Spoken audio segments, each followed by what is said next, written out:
Tonight on DC News Now. We're expecting more soggy weather as we head through the middle of the week. We'll let you know when this storm system could finally clear out.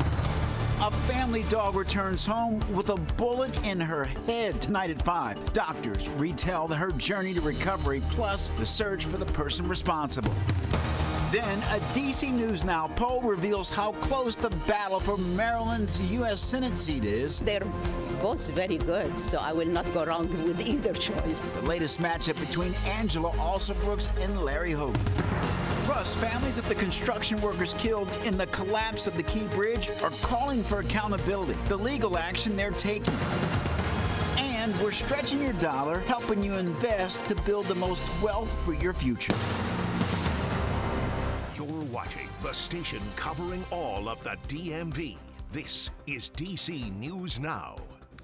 And thank you for joining us for DC News Now at 5. I'm Mark Hall. And I'm Elisa Gale. We're taking a live look outside right now, if we can, wow, that is, you have to take my word for it, the Washington Monument. Yes, pretty gloomy out there Yeah. on this Tuesday afternoon. The bus stops, hopefully everyone has an umbrella. Let's turn over to meteorologist Damon Matson. Yeah, Damon, we could use the rain.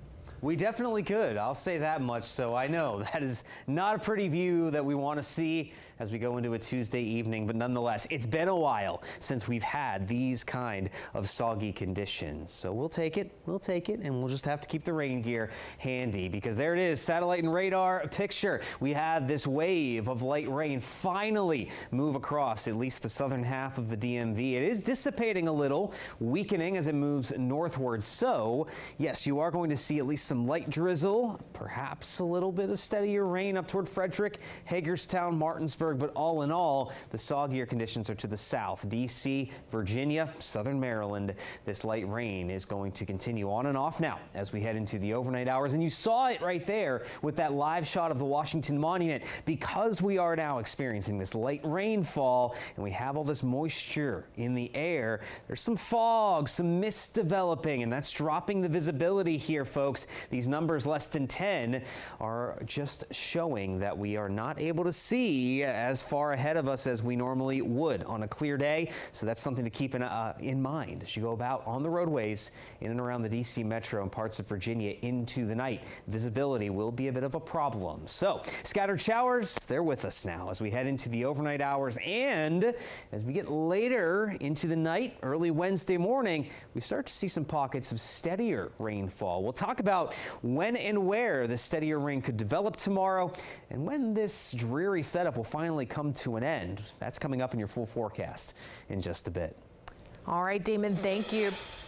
Developing now in the district, the Humane Rescue Alliance is investigating a shooting involving a dog. DC News Now's Dave Laval joins us from Northwest, where the Humane Rescue Alliance is located. Dave, there's a reward being offered, but more importantly, how's the dog doing? Well, good evening to you, Mark and Annalisa. We can start off with some good news, as we're told by the folks here at the Humane Rescue Alliance. The dog Louisa is improving. And right now, though, the search continues for the people who wounded her. This is just one of those things that's quite literally a miracle that she survived. Chris Schindler updates the condition of Louisa, a dog shot last week in southeast DC. The swelling in her throat has come down and she's breathing normally now. Schindler is a senior vice president at the Humane Rescue Alliance that responded to the call to help the animal. She's doing much better today. Someone shot Louisa between the eyes sometime between September 11th, when she wandered off from her home on Eli Place Southeast, and when she returned home 2 days later. The Humane Rescue Alliance received a call about the dog later that day. An X-ray at an emergency veterinary hospital showed a bullet lodged in her neck. Where the bullet passed through, basically between her eyes, fractured the sinus cavity, and then went down through her soft palate into her throat and into her neck to lodge. Veterinarians successfully removed the bullet without surgery and treated the dog's throat. These are not common occurrences in the district where we have shootings, and it's one that we want to get to the bottom of what happened. The Humane Rescue Alliance is offering a reward of up to $5,000 for information leading to the arrest and conviction of those who shot the dog.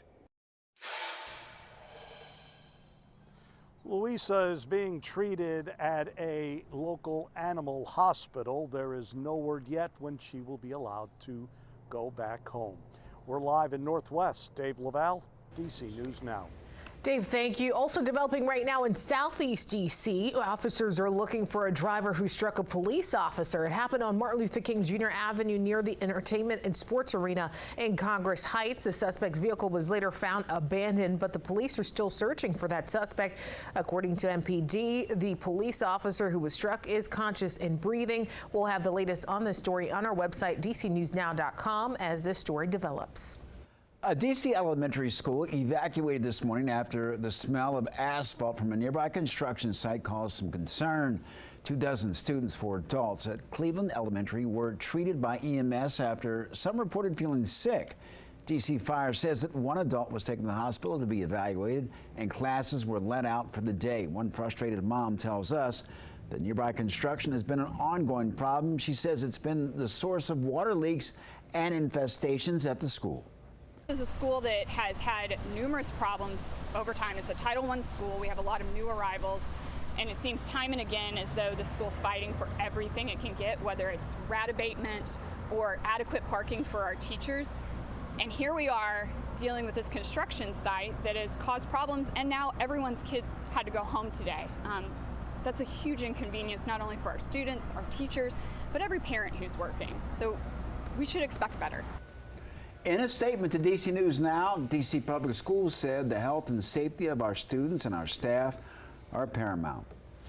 Meantime, in Maryland, family members who lost loved ones when the Key Bridge collapsed are coming together to seek justice. The family stated during a news conference today that they hope to hold the company Grace Ocean Private accountable for the death of their loved ones. They plan on taking the company to court where a supporting law firm will advocate for them. Days after the bridge fell, Grace Ocean filed a court petition to limit their legal liability in that disaster. Grace Ocean Private has chosen the path of impunity over the path of justice, driving by profit and self-interest. Their action seeks to erase accountability they owe to these families.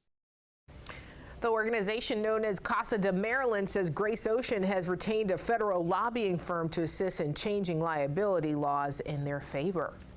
An update tonight, the D.C. Council voting to dissolve a committee chaired by Councilmember Trayon White. Yeah, the council met today for the first time since White was arrested on bribery charges. And members voted to dissolve the Committee on Recreation and Library and Youth Affairs, which White chairs. As a result, 2 subcommittees chaired by other council members have been created. Those are the Subcommittee on Recreation and Community Affairs and the Subcommittee on Libraries and Youth Affairs. Now, Councilmember White is accused of accepting $150,000 in bribes in exchange for his influence on city contracts. He pled not guilty last week. Meantime, in our schools, the Virginia Department of Education has released its final guidance on cell phones in schools. That guidance in part says phones should be turned off and put away from the time the first bell rings until dismissal. That includes during lunch and between classes. Under Governor Glenn Youngkin's executive order, each school district is required to adopt a policy in line with that guidance.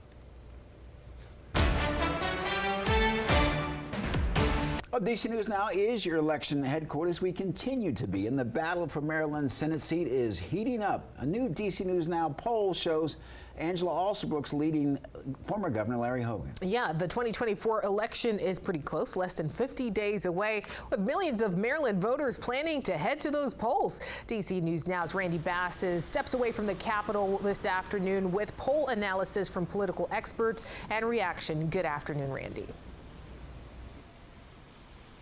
Yeah, good afternoon, Mark and Elisa. Those new numbers from DC News Now polls show that Democratic Prince George's County Executive Angela Alsobrooks now polling about 7 points ahead of former Maryland Republican Governor Larry Hogan. Alsobrooks getting really close to that 50% polling mark.